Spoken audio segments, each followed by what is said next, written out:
សួស្តីពុកម៉ែបងប្អូនទាំងអស់គ្នាថ្ងៃនេះមកជួបជាមួយនឹងខ្ញុំម្ដងទៀតជាមួយនឹងវីដេអូតាក់ទងជាមួយនឹងកុមារយឺតភាសាសម្រាប់ឪពុកម្ដាយដែលគាត់មានក្តីបារម្ភចំពោះកុមារដែលគាត់យឺតភាសាសូមអញ្ជើញតាមដានវីដេអូរបស់អ្នកខ្ញុំទាំងអស់គ្នា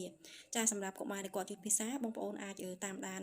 ករណីកូនមួយខួបជាងហើយគឺកូនចូលមួយខួប2ខែប៉ុណ្ណឹងហើយគឺកូនរបស់យើងគាត់មិននិយាយសោះគឺគាត់ស្ងៀមស្ងាត់ដូច្នេះនៅពេលដែលកុមារគាត់មានអាយុមួយខួប2ខែគឺកុមារអាចនិយាយហៅប៉ាម៉ាក់អ៊ំពូមីងអីបានហើយគឺភាសាគាត់និយាយបានតែមួយពាក្យទេតែនៅពេលដែលគាត់ចូលទៅដល់អាយុទៅដល់មួយខួបកន្លះចិត្ត2ខួបអញ្ចឹងគាត់អាចរៀបឃ្លាបានគឺគាត់អាចនិយាយថាប៉ាប៉ាញ៉ាំបាយម៉ាក់ញ៉ាំបាយ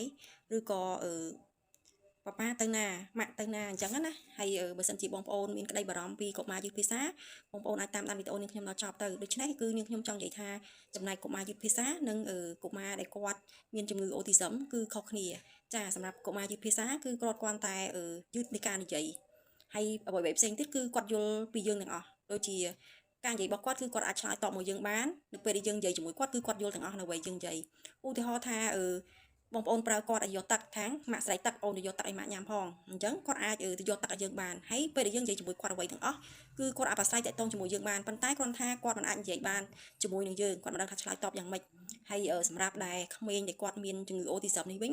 គឺគាត់អត់យល់ពីយើងទាំងអស់ប្រស្រ័យតាក់ទងក៏គាត់អត់យល់ហើយការនិយាយជាភាសាដែលភាសាកលវិបកាយវិការក៏គាត់អត់យល់ដែរអញ្ចឹងគឺគាត់អត់យល់ទាំងអស់ហើយជាពិសេសគឺក្មេងដែលគាត់អូទីសឹមនោះវិញគឺនិយាយរួមទៅគឺគាត់លពឹសហើយគាត់ក៏អត់សូវចាប់អារម្មណ៍ជាមួយនឹងអ្នកដទៃនៅក្បែរខ្លួនដែរហើយសម្រាប់កុមារយឺតភាសានៅពេលដែលបងប្អូនអាចហៅកូនឬក៏ហៅឈ្មោះគាត់គឺគាត់ងាកមកហើយតែគ្រាន់តែគាត់ឆ្លើយជាមួយយើងអត់ទាន់បានអញ្ចឹងគឺគាត់ចូលលក្ខណៈកុមារយឺតភាសាគឺមិនមែនក្មេងដែលគាត់មានជំងឺអូទីសឹមទេករណីអូទីសឹមនិងកុមារយឺតភាសាគឺកុមារអូទីសឹមគឺគាត់ធ្ងន់ជាងកុមារយឺតភាសាសម្រាប់នាងខ្ញុំផងដែរនាងខ្ញុំជួយចែកម្លែកដោយសារតែកូនរបស់នាងខ្ញុំគាត់គឺមានបញ្ហាយឺតភាសាផងដែរដោយសារតែកាលមុននាងខ្ញុំរវល់ធ្វើការងារនាងខ្ញុំក៏មិនសូវបានចាប់អារម្មណ៍មើលកូនដែរគាត់អាយុ3ឆ្នាំកន្លះហើយគឺគាត់នៅតែមិននិយាយរហូតតតែខ្ញុំឈប់ធ្វើការងារហើយនាងខ្ញុំក៏មកបញ្យលឬក៏មកបង្រៀនគាត់ប៉ុន្តែនាងខ្ញុំប្រើរយៈពេលយូរ3ឆ្នាំកន្លះរហូតដល់5ឆ្នាំទើបគាត់បាននិយាយបានប្រមាថដូចជាម៉ាក់ប៉ាកូឆ្កែអញ្ចឹងតែពិតគាត់យល់អ្វីៗយើងប្រាប់គឺយល់ទាំងអស់ប៉ុន្តែគាត់និយាយអត់កើតទេ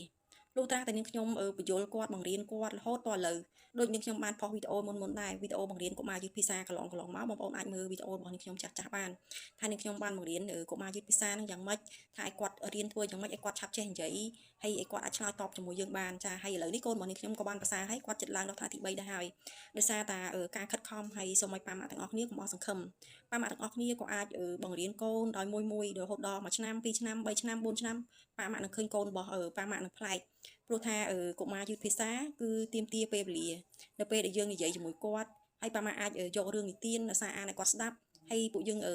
មិនថាពួកយើងឬក៏កូនរបស់ពួកយើងឬក៏មានកូនក្មួយអីអញ្ចឹងទៅគាត់ដប់កូនយើងដើរលេងអីអញ្ចឹងគាត់អាចប្រាប់កុមារដែលយឺតភាសាហ្នឹងប្រាប់ថានេះគឺជាសត្វគោសត្វឆ្កែសត្វមាន់អីអញ្ចឹងនាងខ្ញុំមានវីដេអូចាស់ពីមុនមកបើសិនជាប៉ាម៉ាក់ទាំងអស់គ្នាចង់បង្រៀនកូនយឺតភាសាបងប្អូនអាចមើលទៅតាមវីដេអូរបស់នាងខ្ញុំចាស់លើកនេះក៏នាងខ្ញុំបញ្យល់ថាកុមារយឺតភាសានិងកុមារអូទីសឹមយើងត្រូវមើលដូចម្ដេចហើយមួយទៀតវិញយើងត្រូវតែចេះអង្កេតមើលថាតើកូនយើងមកគូ2ខែហើយគាត់ចេះនិយាយហើយឬនៅបងប្អូនអាចមើលតាមវីដេអូនេះខ្ញុំអរគុណបងប្អូនមានតែប៉ុណ្្នេះទេនៃវីដេអូរបស់នេះខ្ញុំសូមជួបគ្នានៅវីដេអូក្រោយៗទៀតអរគុណជំរាបលា